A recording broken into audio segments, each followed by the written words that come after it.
नमस्कार मित्रों, मैं किशन लाल राठौर संस्कृत ज्ञान स्टोर चैनल में आप सभी का हार्दिक स्वागत और अभिनंदन करता हूं। व्याकरण की इस कड़ी के अंदर हम जो है व्यंजन संधि का अध्ययन कर रहे हैं और आज व्यंजन संधि के अंदर हम अध्ययन करेंगे छत्व संधि का। इसका छत्व संधि का अध्ययन करेंगे। इसका सूत्र होता है छत्वष्टि होता है। अभी व्याख्या देख लेते हैं। जय जय का मतलब होता है व्यंजन वर्ग का पहला, दूसरा, तीसरा, चौथा वर्ण ये क्या कहलाते हैं? जय कहलाता है। क्या कहलाता है? जय प्रत्याहार के अंदर आने वाले ये चारों वर्ण हो गए। ठीक है।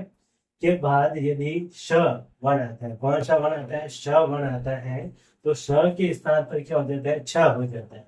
इसी कारण से इसका नाम क्या पड़ गया? छ से छत्व संधि पड़ गए। ठीक है ना। यहाँ तक आगे देखिए, उदाहरण है तद या तत् के बाद में यदि शिव आता है तो तत्शिव या तत्शिव हो जाएगा। है ना। क्या बनेगा? तत्शिव या तत्शिव हो जाएगा। ठीक है ना। अब यहाँ पर देखिए दूसरा उदाहरण है तद या तत् के बाद में शीला आता है तो तत्शिला या तत्शिला हो जाएगा। ठीक है ना।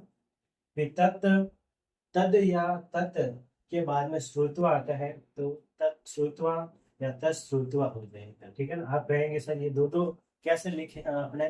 तो संस्कृत व्याकरण के अंदर हम कई बार हैं तद प्लस शिव हो सकता है या तत्व प्लस शिव भी पूछ सकते हैं, तो दोनों को मैंने साथ में लिख दिया। तो परीक्षा में दोनों में से भी कोई भी पूछते हैं तो आपके वहां पे गलत नहीं होना चाहिए।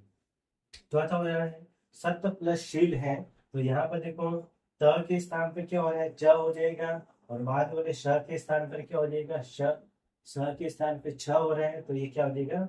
सत्शील या सत्शील हो जाएगा। ठीक है ना। तो इस तरीके से जहां पर श के स्थान पे छ होता है तो वहां पर कौन सी संधि होती है? छत्व संधि होती है। ठीक है ना।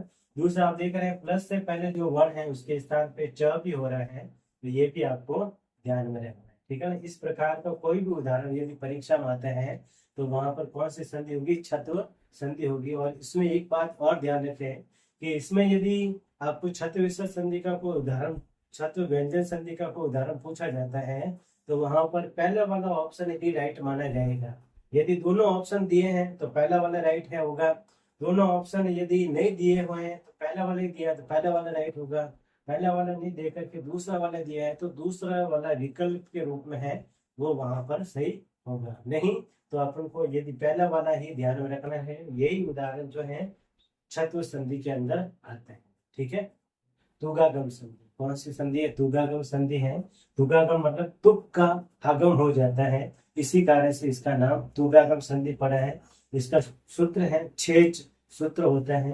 व्याख्या है ऋस्व स्वर के बाद, यानी जो स्वर है वो ऋस्व होना चाहिए और इसके बाद में यदि छ आता है तो उसके उससे पहले तुक यानी त का आगम हो जाता है और जो त का आगम हो रहे हैं उसके स्थान पर क्या हो जाएगा? श हो जाता है। क्या हो जाता है? श हो जाता है या इष्टत्व संधि का नियम लगता है। देखिए उदाहरण है अनु प्लस छेद है, तो यहाँ पर देखिए यहाँ पर कौन सा स्वर है? ऋस्व स्वर है। अनु में उस ऋस्व है और आगे क्या है? छ आया है, तो इन दोनों के बीच में क्या हो जाएगा? त का आगम होगा और त के स्थान पे श लगेगा तो ये अनुच्छेद हो जाएगा। क्या हो जाएगा? अनुच्छेद बनेगा। वृक्ष प्लस छाया से क्या बन जाएगा? वृक्ष छाया हो जाएगा। परि प्लस छेद से परिच्छेद हो जाएगा और सव प्लस छंद से क्या हो जाएगा? सव छंद हो जाएगा। ठीक है ना। यहाँ पर देखिए तुक का आगम हो रहा है, इसी कारण से इसका नाम क्या पड़ गया? तुगागम पड़ गया। तो इस प्रकार के यदि कोई उदाहरण आते हैं तो वह कौन सी संधि रहेगी? वहां पे तुगागम संधि रहेगी। और तुगागम किसका भेद है? व्यंजन संधि या हल संधि का भेद होता है। ठीक है। अनुनासिक संधि इसका सूत्र है यरो अनुनासिके अनुनासिको वा। इसका अर्थ होता है यर यानी व्यंजन वर्ग का पहला, दूसरा, तीसरा और चौथा और पांचवा वर्ण या तीनों श या य वर ल, ये वर्ण क्या कहलाता है? ये यर प्रत्याहार के अंदर आने वाले वर्ण है। के बाद यदि किसी भी वर्ग का यदि पांचवा वर्ण, कौन सा वर्ण? पांचवा वर्ण आता है तो यर के स्थान पर उसी वर्ग का पांचवा वर्ण हो जाता है। ठीक है ना। जैसे उदाहरण देखिए एतत् प्लस मुरारी है, तो यहाँ पर देखिए त वर्ग का, देखो त वर्ग है ये यर के अंदर आने वाला है। उसके बाद में क्या है? किसी भी वर्ग का पांचवा वर्ण कौन सा, म आ गया यहाँ पर। तो यहाँ पर जो त है यानी प्लस से पहले वाला वर्ण त है, इसके स्थान पर इसी वर्ग का पांचवा वर्ण हो जाएगा। जैसे त थ द ध न, इसका पांचवा वर्ण है तो एतत् प्लस मुरारी से क्या हो जाएगा, वेतन मुरारी ही हो जाएगा। ठीक है। दूसरा उदाहरण है वाक प्लस मयम है तो क्या हो जाएगा, वांगमयम हो जाएगा। सट प्लस मुक्त है तो षणमुख हो जाएगा। जगत प्लस नाथ है तो जगन्नाथ हो जाएगा। फिर बाद में तत्व प्लस न है तो तन्न हो जाएगा। दिक प्लस नाग है तो दिग्नाग हो जाएगा। और सत प्लस मार्ग है तो सन्मार्ग हो जाएगा। इस संधि के अंदर आपको यही ध्यान रखना है कि यदि यर है, यर के अंदर देखो पांचों वर्ण या फिर तीनों स या यवर ल में से कोई भी वर्ण आता है और इसके बाद में यदि कोई भी वर्ग का यदि पांचवा वर्ण आता है तो जो प्लस से पहले है वर्ण है उसके स्थान पर उसी वर्ग का पांचवा वर्ण हो जाता है। उसी को कौन सी संधि कहेंगे, उसी को अनुनासिक संधि कहते हैं। ठीक है।